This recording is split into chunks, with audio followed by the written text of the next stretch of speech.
tanah dan sayuran daun dan organik, maka kita butuhkan dua macam pupuk. Pupuk organik padat dan pupuk organik cair. Pupuk padat organik itu sangat mudah dibuatnya. Dan kita dapat menggunakan bahan-bahan yang ada di sekitar kita. Dan kami mengambil, untuk membuat 1 ton pupuk, kami mengambil 750 kg pupuk kotoran hewan kambing atau sapi. Kemudian kami 20% kami mengambil pupuk daunan yang ada di sekitar kami, dan 5% itu kami mengambil dari dedek atau sekam, atau juga kita bisa gunakan limbah bekas padi. Kita juga butuh fermentasi. Yang kita gunakan adalah MOL, mikroorganisme lokal. MOL ini kita juga bisa gunakan beberapa lagi seperti gula pasir atau gula merah.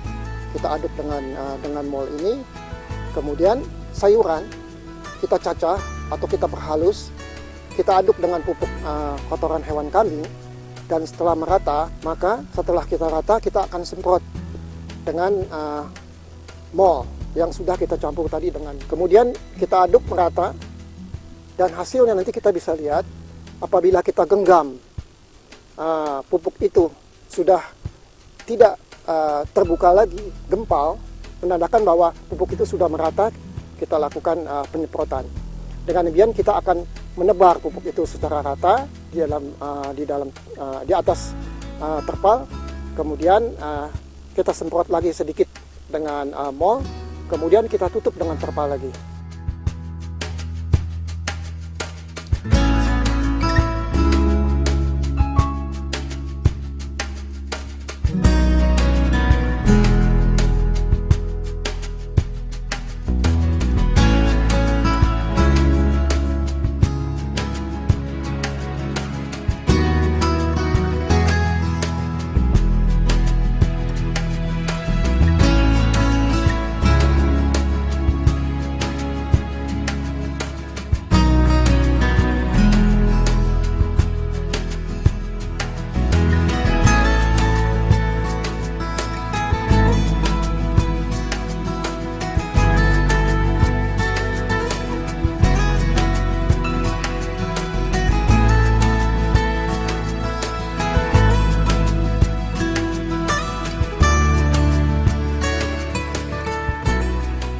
Pupuk organik cair ini sangat penting juga untuk tanaman, karena pada saat tanaman sudah besar, dia membutuhkan sangat banyak sekali pupuk. Dengan demikian kita akan tambahkan dengan pupuk cair. Cara membuat pupuk cair pun sederhana. Kita mengambil pupuk hewan kotoran kambing sebanyak 30 kg. Kemudian kita ngambil dedek sekitar 5 kg. Kemudian kita ambil 1 kg atau setengah kilogram terasi. Kemudian kita ambil kira-kira 1 kg sampai setengah kilogram gula merah. Kemudian pupuk dimasukkan ke dalam drum yang berisi 200 liter. Kemudian sayur-sayuran sebanyak sekitar 5-10 gram kita masukkan ke dalam drum. Kita ambil air bersih, kita tuangkan, cukup mungkin sampai 100 liter. Kemudian setelah itu kita tuangkan MOL yang tadi kita campur dengan gula merah dengan terasi. Kemudian kita aduk sedemikian rupa, pelan-pelan sampai merata. Kemudian kita tambahkan air. Tambahkan air terus sambil mengaduk, tambahkan air terus, dan tambahkan terus sampai sehingga kira-kira penuh hampir 175 liter. Jangan sampai penuh karena akan terjadi pengembangan. Nah, setelah kita isi 175 liter, kita aduk sudah selesai, kita tutup dengan plastik drum tersebut. Kita berikan lubang ventilasi agar gas-gas tersebut dapat keluar dengan mudah. Setiap hari dan setiap pagi kita harus buka, kemudian kita aduk kembali pupuk cair tersebut, kemudian sampai merata. Nah, kalau tanda-tandanya bahwa pupuk itu akan jadi, pertama-tama pupuk itu akan berkembang pesat sehingga bisa sampai melebihi daripada kapasitas drum. Nah, itu tandanya bahwa bakteri yang kita gunakan adalah bakteri yang sudah aktif. Itulah sebetulnya pupuk cairnya, mudah kita buat.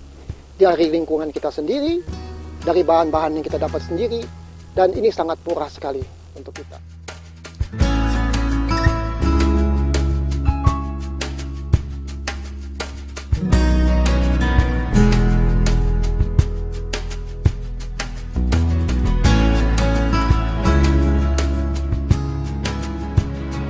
Pada prinsipnya, pupuk yang kita buat ini adalah jauh dari bahan-bahan kimia sintetis, maupun dari pupuk NPK. Walaupun secara kimiawi sama N, dan P, dan K, tapi prinsipnya berbeda karena didapat dari alami semua. Tapi kalau kita ada pupuk NPK yang sintetis, kita dapat dari pabrikan sintetis. Jadi sangat berbeda, dan untuk manusia sangat aman sekali dikonsumsi sayur-sayuran kami dengan menggunakan dua pupuk tersebut.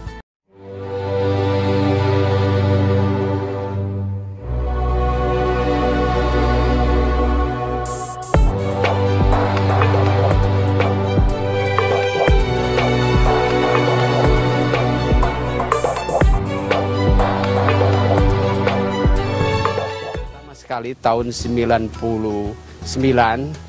saya menemukan jenis sayuran herb yang baru, mungkin di kalangan masyarakat awam belum begitu tahu lah, yang namanya oregano, timi, toragon, sage, marjoram, basil, dan lain-lain.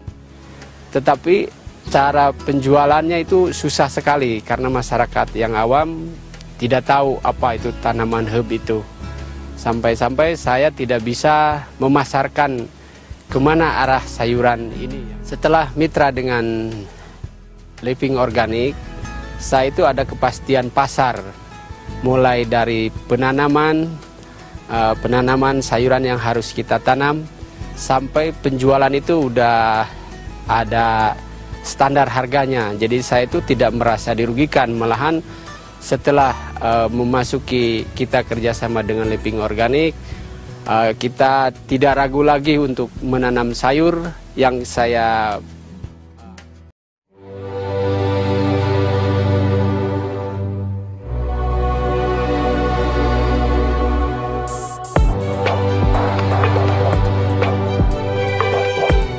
kelompok tani kami ini budidayanya macam-macam varietas seperti brokoli, kembang kol, sawi putih, terong Jepang, terusnya arugula, terusnya selada merah, lettuce head, terusnya baby sawi, terusnya romen, endive curly, kabocha hijau, kabocha kuning, terusnya kayak pakcoy, beetroot, tomat cherry, tomat buah, tomat apel.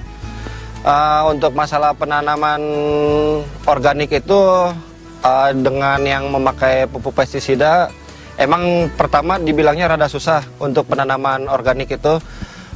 Tetapi kalau kita udah jalanin, alhamdulillah gampang lah. Karena kenapa? Manfaat yang sudah ada di alam itu tinggal kita memanfaatkannya. Untuk masalah pemasarannya, emang permintaan untuk organik itu lebih bagus. Udah gitu harga lebih bagus. Karena perbedaannya jauh lah. Makanya saya bergerak di organik itu karena bagus lah buat kedepannya.